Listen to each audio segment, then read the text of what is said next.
جب کبھی سونے چاندی اور معدنیات کا ذکر آتا ہے تو ہمارا ذہن زمین میں دفن خزانوں اور معدنیات کی طرف چلا جاتا ہے، لیکن کیا کبھی آپ نے یہ سوچا ہے کہ اصل خزانے زمین میں نہیں بلکہ ہمارے اوپر پھیلے ہوئے آسمان میں بکھرے ہوئے ہیں؟ تو آئیں اس راز سے پردہ اٹھاتے ہیں۔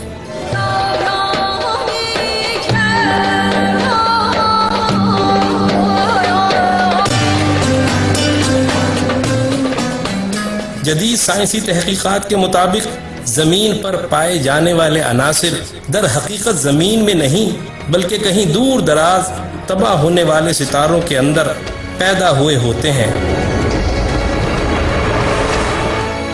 جب کبھی سورج سے کئی گنا بڑا ستارہ مرنے کے قریب ہوتا ہے اور جس وقت اس کے مرکز میں لوہا پیدا ہونا شروع ہو جائے تو یہ اس ستارے کی موت کی علامت ہے۔ یہی لوہا جہاں انسانوں کے فائدے کے لیے نعمت کبریٰ سے کم نہیں، تو وہیں اس ستارے کے لیے اس قدر نقصان دہ ہے کہ اس کی پیدائش کی وجہ سے یہ ستارہ بالآخر تباہی سے ہمکنار ہو جاتا ہے، اور تمام عناصر کائنات میں بکھر جاتے ہیں، اور بکھرنے والی اسی اسٹار ڈسٹ سے مختلف معدنیات اور قیمتی دھاتوں سے بھرپور ہماری زمین وجود میں آئی تھی۔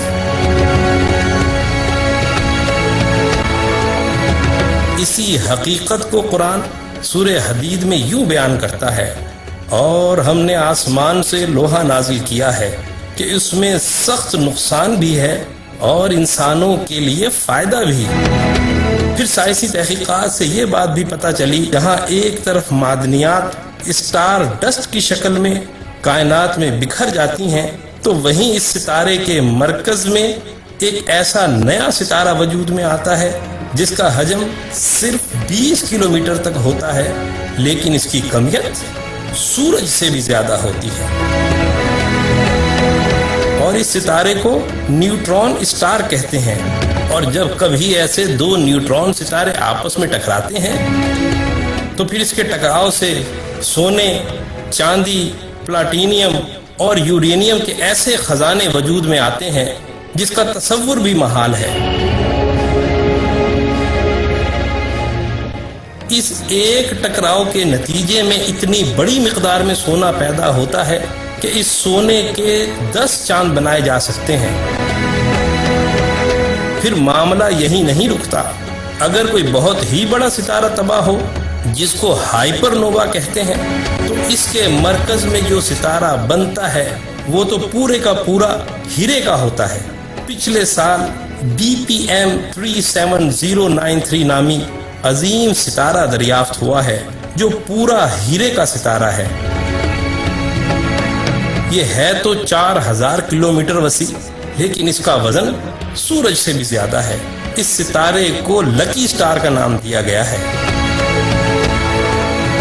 یہ تو صرف ایک ستارے کی بات ہے جناب، کائنات میں کم و بیش 1 سیکنڈ کے بعد ایک ستارہ تباہ ہو کر کائنات کے عظیم خزانے کو عظیم ترین بناتا چلا جا رہا ہے۔ اسی بات کو قرآن سورہ حجر میں یوں بیان کرتا ہے، اور کوئی چیز ایسی نہیں جس کے خزانے ہمارے پاس نہ ہوں، اور ہم ان کو ایک مقررہ مقدار میں آسمان سے نازل کرتے ہیں۔ جب آسمانی خزانے اتنے بڑے ہوں تو ان میں سے انتہائی حقیر مقدار کا استعمال ہمارے لیے تو باعث حیرت ہوگا، لیکن اللہ کے لیے بہت آسان ہے۔ قرآن سورہ زخرف میں کہتا ہے، اور اگر یہ اندیشہ نہ ہوتا کہ تمام انسان ایک ہی طریقے کے ہو جائیں گے تو ہم رحمان سے کفر کرنے والوں کے گھروں کی چھتیں اور ان کی سیڑھیاں جن سے وہ اوپر کی منزلوں میں چڑھتے ہیں، اور ان کے دروازے اور ان کے تخت جن پر وہ تکیہ لگا کر بیٹھتے ہیں، سب سونے چاندی کے بنا دیتے، لیکن یہ تو محض دنیاوی زندگی کا مال و متاع ہے۔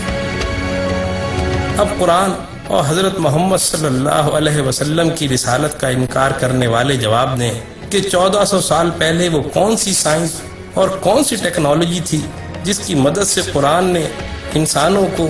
ان خزانوں کی اطلاع دی جن کے بارے میں اس وقت کا انسان قطعاً ناواقف تھا